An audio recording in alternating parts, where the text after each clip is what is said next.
ପୂର୍ବ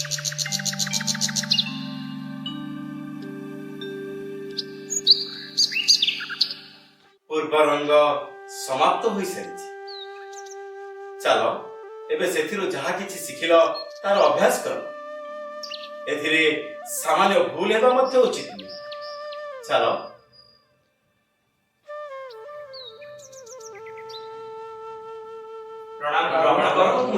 ସଦା ସୁଖୀ ରୁହ। ଆସନ ଅଳଙ୍କୃତ କରନ୍ତୁ ଋଷିଗଣ।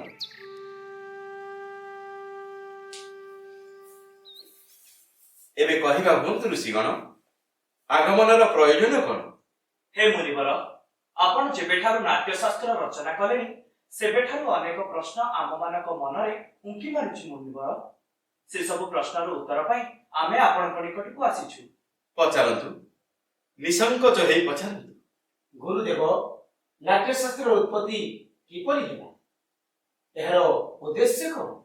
ମୁନି, ଆପଣ ଅତ୍ୟନ୍ତ ସୁନ୍ଦର ପ୍ରଶ୍ନଟିଏ କଲେ।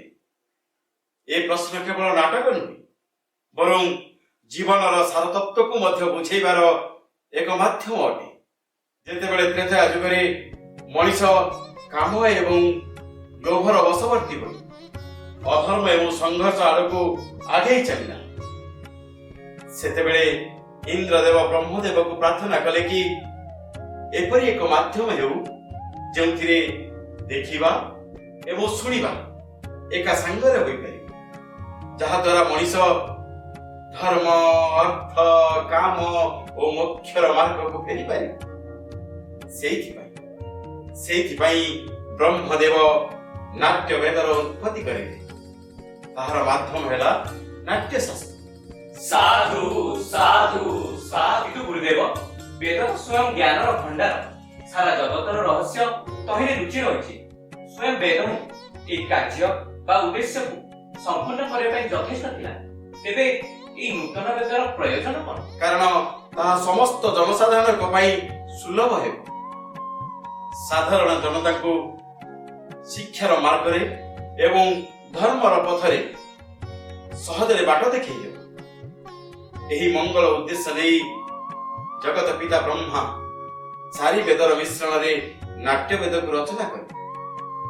ଚାରି ବେଦର ତତ୍ତ୍ୱ ଏହା କଣ ଗୁରୁଦେବ? ଆପଣ ନାଟକରେ ଏଇ ଯୋଉ ପାଠ ଶୁଣୁଛନ୍ତି ତାହାକୁ ବ୍ରହ୍ମଦେବ ଋଗ୍ବେଦରୁ ନେଇଛନ୍ତି। ଏହି ସୁନ୍ଦର ସଙ୍ଗୀତର ଆଧାର ହେଉଛି ସାମବେଦ।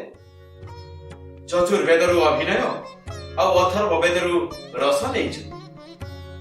ଚାରି ବେଦରୁ କିଛି କିଛି ଅଂଶ ନେଇ ନାଟ୍ୟ ଶାସ୍ତ୍ରର ଉତ୍ପନ୍ନ କରିଛନ୍ତି। ଗୁରୁଦେବ, ତେବେ ନାଟକ କେବଳ ଦେବତାଙ୍କ ଉଦ୍ଦେଶ୍ୟରେ ବନାଯାଇଛି? ଏହି ପ୍ରସଙ୍ଗକୁ ଦାନବଗଣ ମଧ୍ୟ ବ୍ରହ୍ମଦେବଙ୍କ ଆଗରେ ରଖିଥିଲେ। ତେବେ ବ୍ରହ୍ମଦେବ ସେମାନଙ୍କୁ ଉତ୍ତର ଦେଲେ କି ନାଟ୍ୟ ଶାସ୍ତ୍ରକୁ ସମସ୍ତଙ୍କ ଉଦ୍ଦେଶ୍ୟରେ ତିଆରି କରାଯାଇଛି। ଏହା ଦେବତା, ଦାନବ, ମାନବ ସମସ୍ତଙ୍କ ଶୁଭ ଅଶୁଭ କାର୍ଯ୍ୟକଳାପକୁ ଦର୍ଶାଇବ। ଏହି ଶାସ୍ତ୍ରରେ ତିନି ଲୋକର ପ୍ରତିଛବି ଉପସ୍ଥିତ।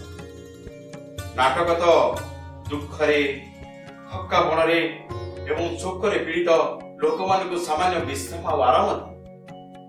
ନାଟକ ସମସ୍ତ ରସ, ସମସ୍ତ ଭାବ ଏବଂ ସମସ୍ତ ଶାସ୍ତ୍ର, ଶିଳ୍ପ ଓ କାର୍ଯ୍ୟର ସମ୍ମିଶ୍ରଣ ଅଟେ। ଏପରି କୌଣସି ଜ୍ଞାନ ବା କୌଣସି କାର୍ଯ୍ୟ ନାହିଁ ଯାହା ନାଟକରେ ନଦିଶେ। ଅଦ୍ଭୁତ! ସମସ୍ତ ଋଷିଙ୍କର ସମାବେଶ, ଲୌକିକ ଏବଂ ଅଲୌକିକ ମୂର୍ତ୍ତି, ବହୁତ ସବୁ ପ୍ରାଣିକ ଭାବର ପ୍ରତିନିଧି କଳା। ହଁ ଋଷିଗଣ, ଆମେ ନାଟକକୁ ସମସ୍ତ କଳାର ସମ୍ମିଶ୍ରଣ କହିବା ବା କହିପାରିବା ଯେ ନାଟକ ହେଉଛି ସମସ୍ତ କଳାର ସଙ୍ଗମ। ମୁନିବର, ନାଟ୍ୟ କଳା ଏକ ଅଦ୍ଭୁତ କଳା। ଏହା ସେତେ ଜରୁରୀ ଯେତେ ଜରୁରୀ ମଣିଷ ବଞ୍ଚିବା ପାଇଁ ନିଶ୍ୱାସ ନେବା। ତେବେ ଆମ ସମାଜ ଏହାକୁ ଗମ୍ଭୀରତାର ସହିତ ନେଉନାହିଁ କାହିଁକି? କଳାକୁ ଏତେ ଅନାବଶ୍ୟକ ଏବଂ ଉପେକ୍ଷିତ କରୁଛି କାହିଁକି? ଆମେମାନେ ହେଉଛୁ କଳାକାର, ବିଧାତା ନୁହଁ। କଳା ଆମର କର୍ମ, ଆମର ଧର୍ମ। ଆମ ବିଷୟରେ, ଆମ କଳା ବିଷୟରେ ତ ବିଧାତାଙ୍କୁ ବିଚାର କରିବାକୁ ହେବ।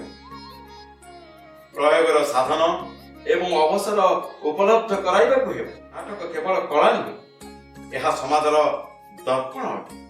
ଏହା ମାନବ ସମାଜକୁ ସତ୍ୟ ଓ ନିଷ୍ଠାର ମାର୍ଗରେ ଆଗେଇ ନେବାର ଏକ ସାଧନ ଅଟେ।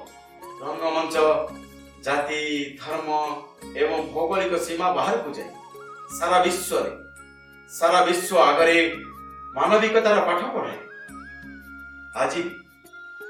ଆଜି ବି ରଙ୍ଗମଞ୍ଚ ସମାଜର ସମସ୍ତ ବିଷମ ପରିସ୍ଥିତିକୁ ଦୂର କରି ସମାଜରେ ସମାନତାର ଭାବ ସୃଷ୍ଟି କରେ ଏବଂ ଏହି ଭାବ ନିଃସନ୍ଦେହରେ ପୃଥିବୀ ପୃଷ୍ଠକୁ ସ୍ୱର୍ଗ ସମ ବନାଇ ପାରିବ।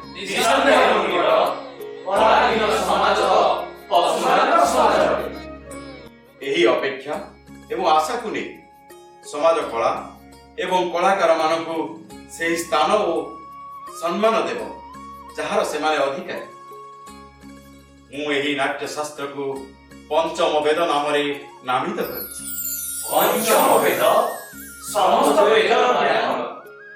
ଏବେ ମୋର ରଙ୍ଗକର୍ମୀ ପୁତ୍ରମାନେ ଆପଣମାନଙ୍କ ସ୍ୱାଗତ ନିମନ୍ତେ ନିଜର ପ୍ରସ୍ତୁତି ସାରି ଆପଣଙ୍କ ପ୍ରତୀକ୍ଷା କରିଛନ୍ତି।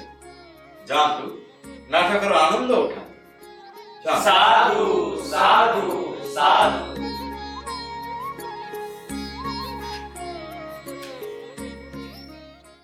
ବୃଦ୍ଧି ହେଉ ଏହି ରାଷ୍ଟ୍ରର, ସଭିଙ୍କ ଆଶା ପୂର୍ଣ୍ଣ ହେଉ, ଖୁସି ଆଉ ଆନନ୍ଦ ଜଗତରେ ସଦା ସର୍ବଦା ପୂର୍ଣ୍ଣ ହେଉ। ମାଟି ସଦା ସର୍ବଦା ଫୁଲ ଫଳରେ ହସୁଥାଉ, ଉପରେ ନିର୍ମଳ ଆକାଶ ଥାଉ, ସୁଜନ ସର୍ବଦା ନିର୍ଭୟ ରହୁ, ଦୁର୍ଜନର ନାଶ ହେଉ। ସାଧୁ